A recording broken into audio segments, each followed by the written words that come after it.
Saya ke Pak Ismail Hajali ini sebagai jubir penanganan COVID di Makassar. Ya. Saya lihat tadi sudah ada penjelasan juga dari Dr. Wahyudi Musi. Jadi PSBB ya sebaiknya kalau memang kita lihat dari kurva COVID ini kan semakin meningkat. Jadi memang sebaiknya ada lagi diterapkan PSBB jilid 3, namun lebih dimaksimalkan. Nah, untuk masyarakat-masyarakat yang memang sampai saat ini masih belum paham, masih belum chemistry-nya belum sinkron dengan tenaga medis dan juga para pelaku gugus tugas, ini seperti apa trik-trik jitu dari Pak Ismail sendiri untuk kira-kira penanganan ini bisa cepat namun tidak asal-asalan, Pak? Silakan.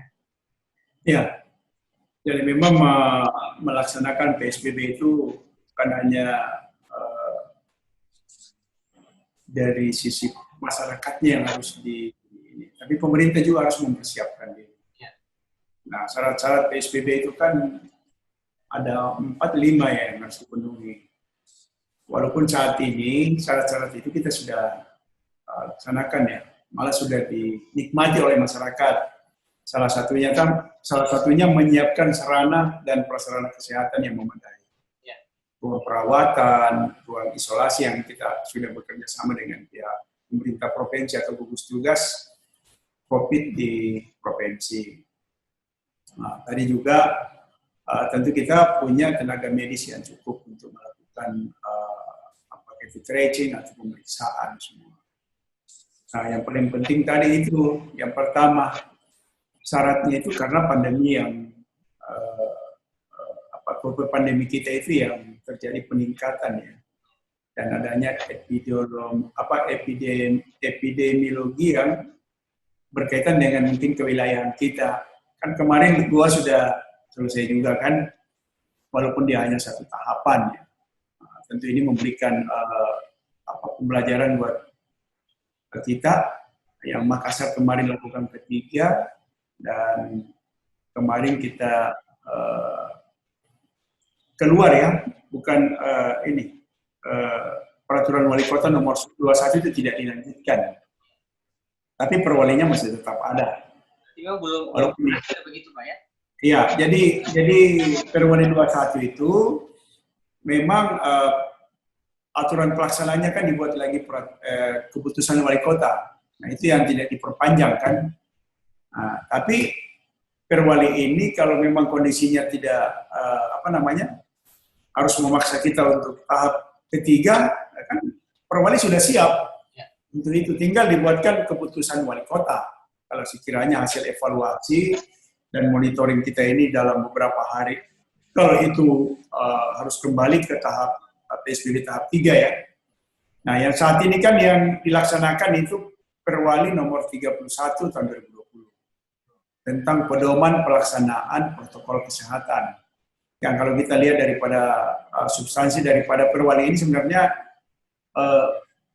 penajaman ya, lebih fokus lagi untuk melaksanakan daripada protokol ini. Kalau dulu itu ada 11 ruang lingkup yang diatur di dalam, termasuk yang di Perwali ini tinggal, dulu itu kan 11 yang diatur itu lebih pada ruang-ruang publik, pusat perbelanjaan, sekolah, tempat ibadah, itu yang diaturkan.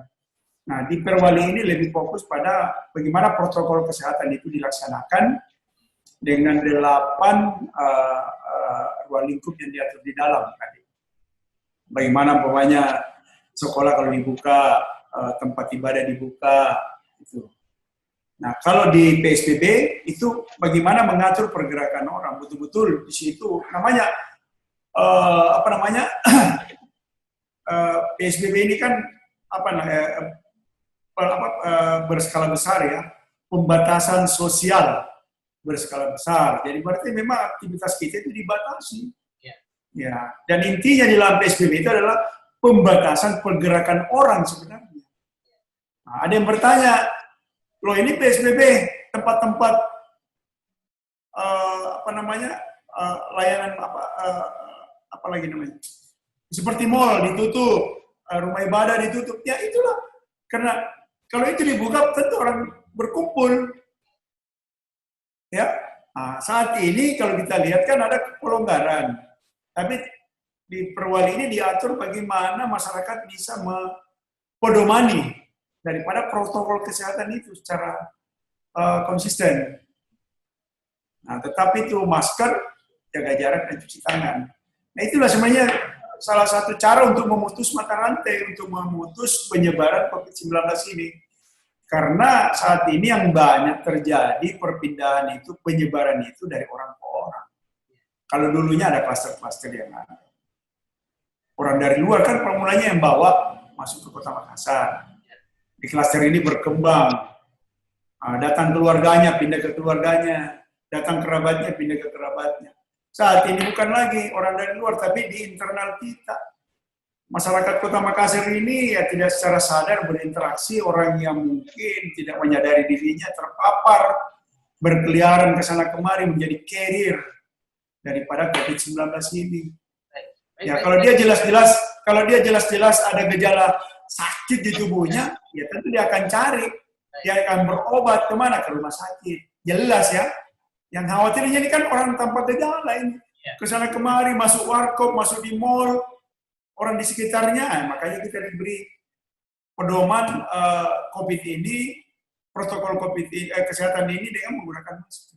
Baik, ini nanti kalau tadi Pak Ismail bilang pada saat PSBB itu diberlakukan ada memang beberapa tempat yang memang tempat yang biasa berkerubunan para warga. Ini apakah akan kembali ditutup seperti pelayanan seperti itu? Iya, kalau makanya mau PSBB atau tidak, ya ini perlu memang masyarakat. Coba kalau dulu PSBB 1 dan 2 bagaimana?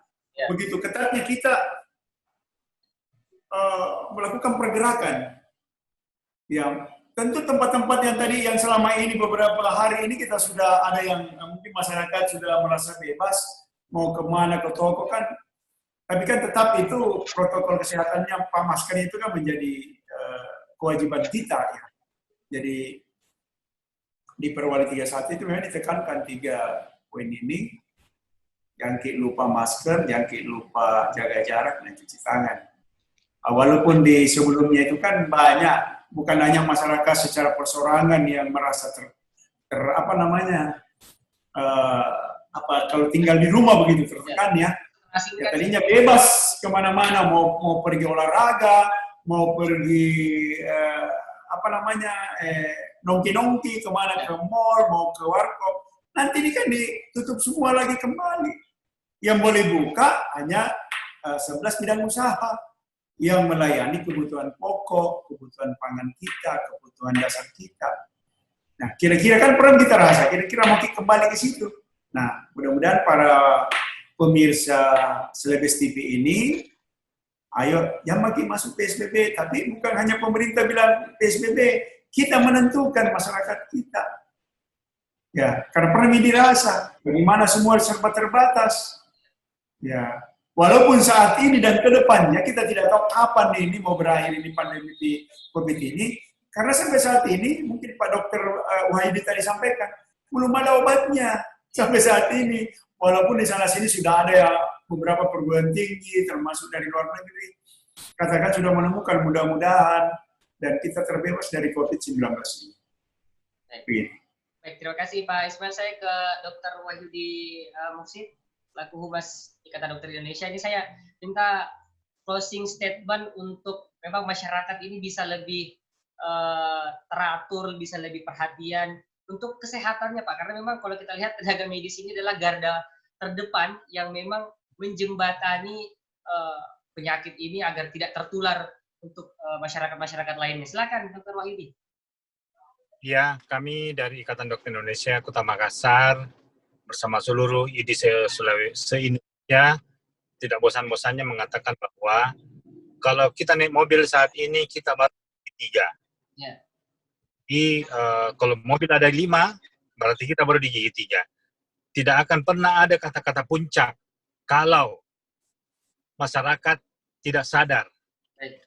Puncak itu kalau sudah menurun. Contohlah kita kayak Italia dia masuk ke, dulu awal-awal 2 bulan yang lalu, dia nomor 1 sekarang, dulu nomor 1 di dunia. Sekarang Amerika. Tapi sekarang dia masuk landai zona. Artinya ada yang berhasil yang dilakukan. Vietnam Vietnam sudah 0 kasus virus selama 50 hari terakhir ini. Terakhir kemarin Vietnam, dia ada satu pasien yang gawat, dia seorang pilot, dan berhasil, alhamdulillah, walaupun belum terlalu sembuh, tapi alhamdulillah dia sembuh sekitar 70%. Artinya kenapa? Disitulah baru dikatakan bahwa kita berada bebas untuk virus corona. Kalau masih menanjak terus, nggak ada puncaknya ini, karena orang yang kena sembuh bisa saja kena ulang. Dan yang paling utama adalah bagaimana caranya kita ini sadarlah bahwa kita yang bisa menolong selain bantuan dokter, bantuan pemerintah, ya yang bisa kita tolong diri kita sendiri. Banyak orang bilang sama, dokter bosan. Ya bagaimana bosannya kalau kita diisolasi 14 hari. Di saat kita kena COVID, jauh lebih bosan.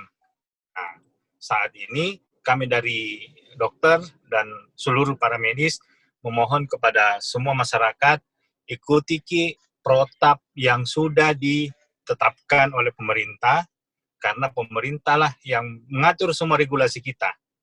Melalui pemerintah, melalui Ikatan Dokter Indonesia, kita sama-sama saling bahu-membahu untuk bisa bagaimana supaya masyarakat ini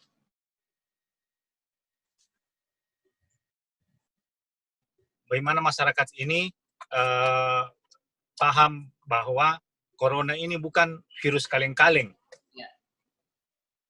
Virus ini bukan virus kaleng-kaleng yang harus kita waspadai semuanya. Vaksin, apapun itu, hanya butuh waktu memang, tapi peningkatannya makin tajam untuk virus corona ini. Makanya, jaga kesehatan, gampang teknisnya. Banyak orang juga bilang tadi bahwa masyarakat kita susah diatur. Kalau kita ke luar negeri, ke Malaysia, ke Singapura, atau kemanapun, dilarang merokok, tidak merokok. Dilarang buang sampah, tidak buang sampah. Karena hukumnya jelas begitu ya, Dok ya? Karena aturannya jelas. Kalau melakukan, begini dendanya. Jelas. Makanya pemerintah harus hadir di sini untuk bisa bagaimana memberikan rasa nyaman kepada masyarakat yang taat dan membuat masyarakat tidak melakukan yang tidak taat kalau dia melanggar. Nah, di sini harus ada pemerintah di sini. Mungkin itu. Baik, terima kasih Dr. Wahyudi Muhsin yang sudah memberikan closing statement-nya, dan juga Pak Ismail Haji Ali. Juga COVID Makassar, ya. Saya perhatikan ini, saya kan lewat Kerta Sening. Orang yang jual justru tidak pakai masker. Bingung deh. Ya, mungkin ini karena ada pelonggaran, jadi memang masyarakat ini sudah merasa bahwa Makassar ini aman, padahal belum. Baik, terima kasih. Saya penjual masker tidak pakai masker, bingung saya. Baik, ini juga termasuk edukasi juga buat masyarakat bahwa pakai masker itu bukan hanya sekedar memakai saja, tapi memang melindungi diri kita dari virus corona. Baik, terima kasih Dr. Wahyudi Muhsin atas masukan-masukannya, Pak Ismail Haji Ali, yang memang di penanganan COVID ini. Ismail, selamat bertugas, Ismail. Siap, Pak Wahyudi, Pak Dokter. Ini yang amat sulit gitu ya, karena memang wacana PSBB Jilid 3 ini memang masih belum pasti, tapi dilihat dari kurva, semoga saja tidak ada peningkatan kembali. Dan terima kasih juga untuk Bapak Muhammad Ramli, tim sosial gugus tugas COVID-19 Universitas Hasanuddin yang sudah bergabung dengan kita. Saya teringat tadi konsisten dari Dr. Wahyudi, tak pernah ada kata puncak jika masyarakat tidak sadar. Jadi memang intinya ada pada masyarakat. Baik, terima kasih. Saya Devi Febrian pamit undur diri. Assalamualaikum warahmatullahi wabarakatuh. Waalaikumsalam. Waalaikumsalam warahmatullahi wabarakatuh.